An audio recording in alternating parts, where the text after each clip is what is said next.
Well, he talked about building a statue. Here's a man that if he keeps it up and if he stays there long enough, is certainly going to have a statue erected in his honor. And that's Curt Cignetti at Indiana. Curt Cignetti, man, is literally changing the sport of college football with what he's doing right now. Little old Indiana. Usually these fans are getting decked out in their basketball jerseys, ready to head into that awesome basketball season. They literally have a movie, Hoosiers, right? I mean, you think Indiana, you think hoops. You think Bob Knight? Not anymore. Not anymore. Indiana goes to Oregon, takes it to them in Autzit Stadium, 30-20, the final score. And I got to tell you what, it really wasn't even as close as that because they held Oregon's offense. Dante Moore, everything that we talk about with Oregon so far this year, they hold that Oregon offense to 14 points.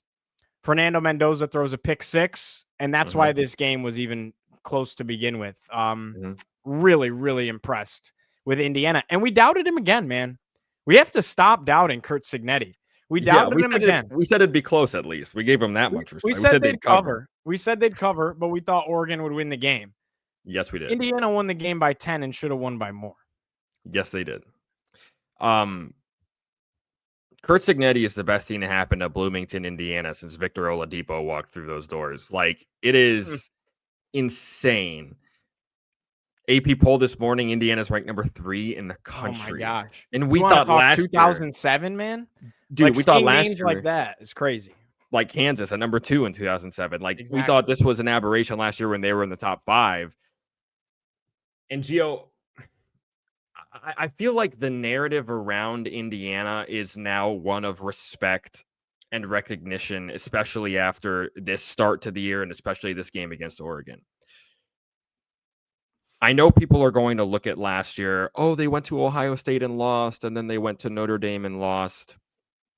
If I see the 2 words last year in one more comment section under an Indiana post, I'm going to flip my lid.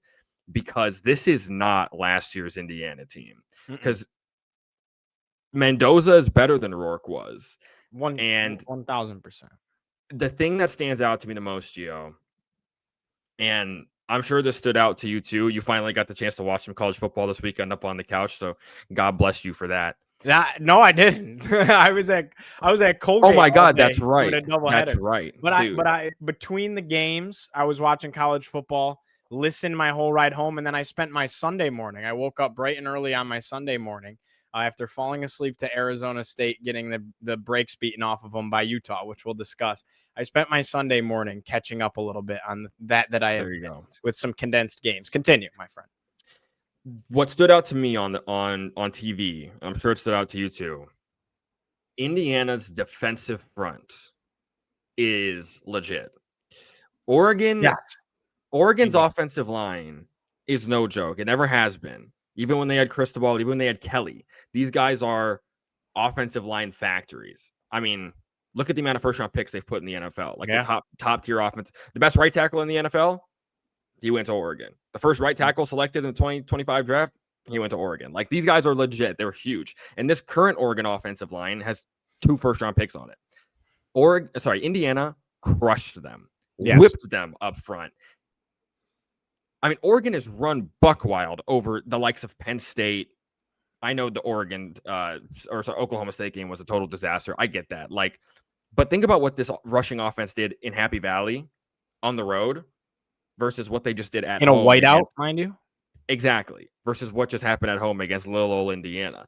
That's what's shocking to me. Because even when Fernando Mendoza throws that pick six and all of a sudden we're tied 20-20, nobody blinks. And the defense gets a stop. And then Mendoza, thumbs up for the defense. and then Mendoza drives them right down the field, hits Elijah Surratt on a picture-perfect, oh my God, our sideline back shoulder. I mean, just one of the throws of the day, in my opinion. One that was a throw that got me out of my chair. I was like, oh my gracious. And Elijah threw it before he was even out of the break of his route. And Elijah Surratt hits him with the break the O of the Oregon celebration, which was so hard.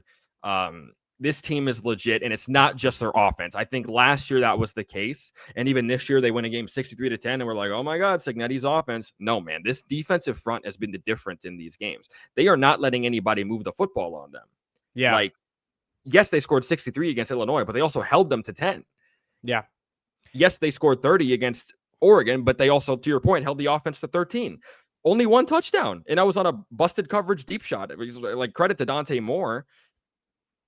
But this team is extremely well-rounded. They are deserving of being number 3 because they're up there with Ohio State and Miami in terms of how dominant they are defensively, to the point where their offense apparently doesn't even have to do too much. They just have to make the plays necessary to win the game. They are, you know how we said, oh, clear-cut top 3, Ohio State, Miami, Oregon. Replace Oregon with Indiana, because now that is your clear-cut top 3. I'd also put A&M at 4 as your upper echelon, but we'll talk about that later. But I mean, do you agree? Like, this it's the front 7 for Indiana, in my opinion, that's making this difference. 100%. And since you kind of ran with the defense, I will give some more credit to the offense, though. I agree with you. The defense has been the difference for Indiana, and that is why I think they can seriously compete with the big boys. Like, this is a team that is poised to make a run at this thing, make a run at the Big Ten, make a run in the playoffs. Like, I seriously think they're going to be loud and in the mix for the rest of the season. We're still going to be talking about Indiana in January. Look at their schedule. What you got? Break it down for us. Their hardest remaining game could genuinely be UCLA. I mean, they play Michigan State, UCLA. Both of those games are at home. They go to Maryland. Could be tricky. To Penn State. Never a given, even though the program, like I said, is in free fall. Come home, play Wisconsin, and then end the year at Purdue in a rivalry game. They're favored in every game by a touchdown. They will be favored in every game. And yes, there are tricky spots like Maryland, Penn State, Purdue. But I don't know, man. The way this team is playing, and they are exquisitely coached, they should be 12-0 playing Ohio State in the Big Ten championship game. Oh my gosh, that just sounds. It's amazing what this modern era of the sport has supplied, because this was never possible 5 years ago. But dude, it's not like they're Texas Tech, like spending millions in the portal. No, they have the 72nd ranked team in terms of talent by the 24/7 composite. Did you know that? 72nd. Like, that is the testament to Curt Cignetti. I'm under the belief that I think if all goes right, he's not going anywhere. I think he wants to win there, feels a connection there. And I think he's showing, again, I go back to my point saying that he's changing the game. He's showing that you can win anywhere, period.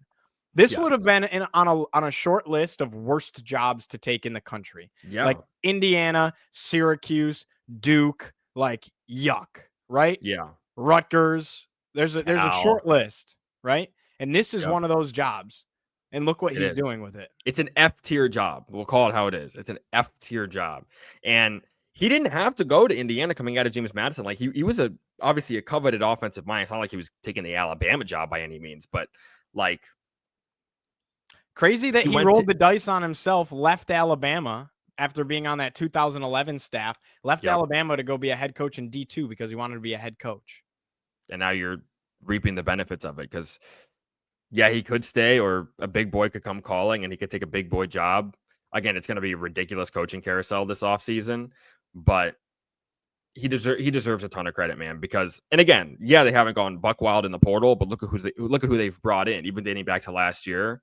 They're the reason that these guys are winning games. So it's just a masterclass in coaching and roster management and program building, to the point where Bloomington, Indiana is one of the epicenters of college football. Like, never in a billion years could you have imagined this. No, not at all. Want to give some love to their offense. I think that the Mendoza-Surratt connection, probably the best quarterback wide receiver duo in college football right now after what you saw yesterday. Yeah. I mean, Surratt was a dog, had over 120 yards. He's playing his way into the first round. 8 catches in the game. Yeah, like eight catches, the late touchdown, over 100 yards. Again, playing his way into the first round. And again, it's their connection. It wasn't even just that one throw. They know where each other's going to be. Fernando throws it to spots, right? And he goes and gets it because Fernando knows where he's going to be. And I think that's a lot of credit to the offensive coordinator as well. Gary Danielson did an awesome job kind of breaking down some of the routes. And I was just so fascinated with that. And then another thing I want to say about this Indiana offense, Dude, I think the most underrated running back in all of college football right now is Roman Hemby. Mm-hmm. He's not getting enough love. This dude's a dog, and he really Yeah. is a do-it-all type of back, right? He can catch passes out of the backfield. He can be uber aggressive and physical and run through you. He said on that first touchdown, meet me in the A gap, and ran through the dude, right? And he's not super big. He's super fast. He's explosive on the edge. I think he's a do-it-all type of back. And it's just another weapon for Indiana, man. And everyone talks about Mendoza. Everyone talks about Surratt. Everyone talks about Signetti, obviously. Nobody mentions Roman Hemby. So I felt like we had to. Yeah, I mean, they've got a lot of guys that can make plays on offense. Like even Omar Cooper has emerged as a really good player for them. Dude, whatever happened to like you remember the guys that played with Penix at Indiana, like Whop Failure and stuff like that? They walked so that these kids could run. So shout out to those guys. I mean, like the COVID season. Exactly. The DeBoer Indiana teams. Oh my gosh. So yeah, man, IU, credit to them, man. If you told them in 2019 that, hey, like 3 years of the first 5 years of the decade, you guys are going to be ranked in the top 5 at some point, they'd be like, what the hell? But yeah, it's happened. 2020, 2024, 2025. Indiana's a football school. We'll see what the basketball team looks like. That's coming up. There's a little chill in the air, man.